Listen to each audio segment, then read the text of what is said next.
talked about this a lot. It's sort of a suburban thing. Like when you're from the suburbs and you try and be a New York City hardcore band, it ain't going to work.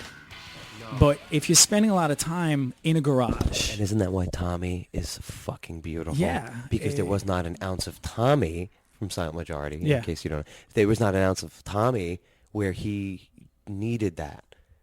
No, he was so okay with that. I thought this morning I was thinking like we're going to get into like these sort of what was the personality of the 5 or 6 frontmen that maybe existed. Right. And Tommy is super impressive in that he wasn't very sexy or wasn't progressive, and there wasn't a lot of like this.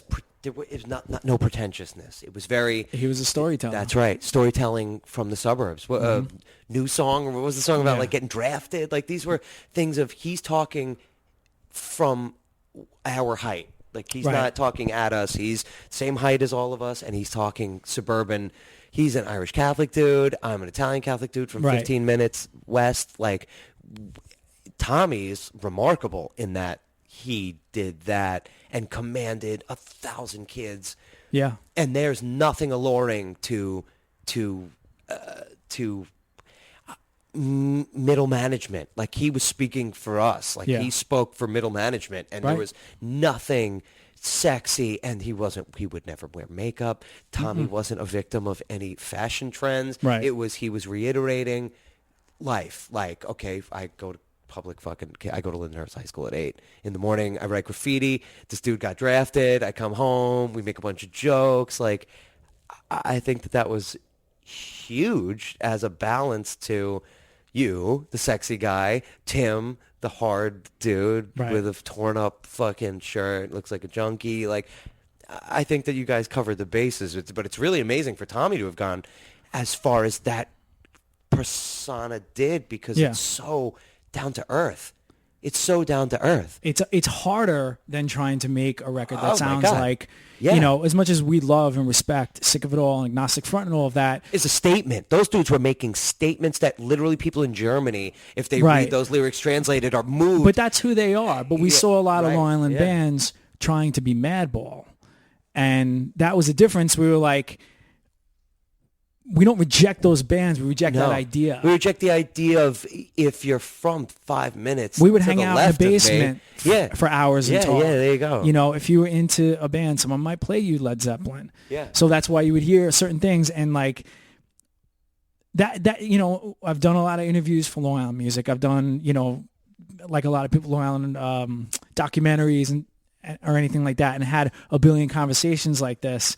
And it really is a thing. It's like, well, it's hardcore, but it is maybe just staying true to what you think about, what you know, and a little fantasy, a little like, but like to talk about what's bothering you or a breakup, which your records are the breakup records. Yeah, breakup records. Yeah. That was always the which focus, was they were incredible, lyrically and intensity, everything matched, but it's kind of hard to do in hardcore in a way because it puts you into like vulnerability. Maybe it doesn't seem so these days, but back then it was. You didn't want to be like an emo band if you sound like this, put your lyrics to this. Neglect. There was not. It wasn't. Well, you were far more emotional than most people, but like, no, you don't want to be overly emotional, and that's what I mean. I'll never forget the impact that Tommy. There's a way to relate to Tommy. You, to me, 100%. at 12, you looked... Yeah, no, sorry. You, to me, at 12, probably looked like a full-fledged rock star. You looked special. You looked different. Whereas, in retrospect, Tommy obviously looks very special, but it was so relatable. Like those lyrics were relatable. Chatting. He was chatting. Yeah. He chatted, and I felt like that in the beginning. That was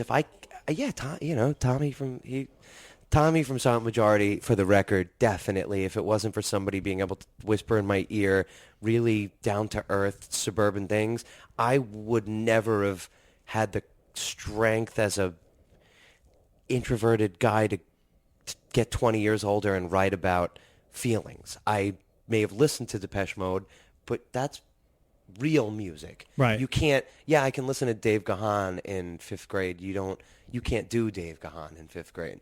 You get a little bit older, you see Tommy talking about the suburbs. That's huge because he was physically he looked exactly the part. He was perfect. He was perfect. He hit all the notes all the time. And the simplicity with that, those simple, really simple, very catchy, unbelievable, simple lines, once those hit, it was just so heavy for me because I'm singing these fucking things, but I'm also singing things that apply to my town, Long Island Public High School. Tommy's that's a treasure. He's a fucking treasure. I hope he even knows that. I don't even know if he knows that, but that is so big. It's so big in the end. I'm making a list now. I got to get Justin Beck on the podcast. I got to get Tommy Corrigan. You help me, flesh out a list. You're need the Justin, first Justin and Tommy. They're crucial. Separately. Yes. They actually work together. They'll make jokes the whole time together. You can't do that. But those live shows too with Tommy was like, all the stories in between the songs, all the jokes and everything, it felt like an unrehearsed moment. And it was a lot. Yeah, there's a lot never shy. There was no, platitudes or just, no. Everybody's got to move up and all the things we know work. You know what I mean? Let's hear it for the openers. It was.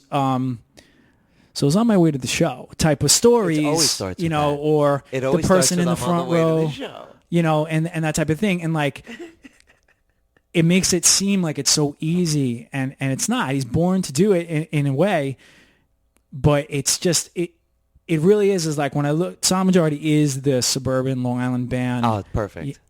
Perfect. They'll never be anything like that again. That's such a magic thing.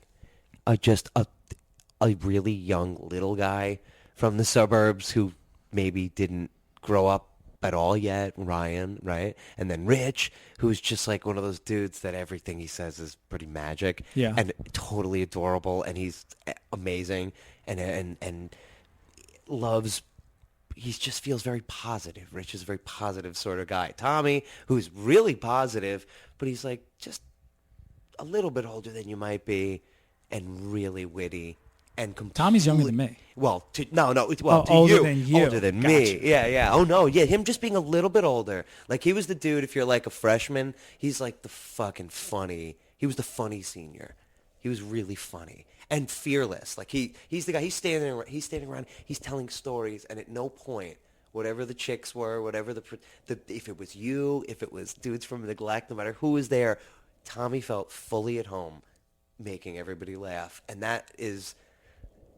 Yeah, that's fucking huge. You go see bands from Queens that were tough dudes, and they were talking about Fantasyland, and they were intimidated by the audience. Tommy's talking about real shit from suburbia, and he is not intimidated. And that's magic. And it was the right amount of like the most catchy, unreal, like catchy and like tangible, like tangibly catchy. Like I can hum it, I can understand the lyrics. I feel like I know him.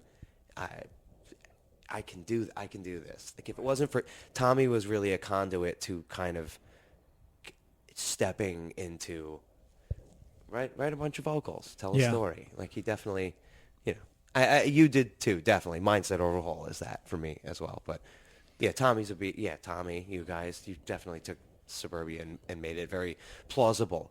Whereas you listen to records, it's like Murphy's Law sounds like it's from Another Planet, or Best of Times. It's like horns, and then they're from the city, but they're also from this crazy cartoon ska planet.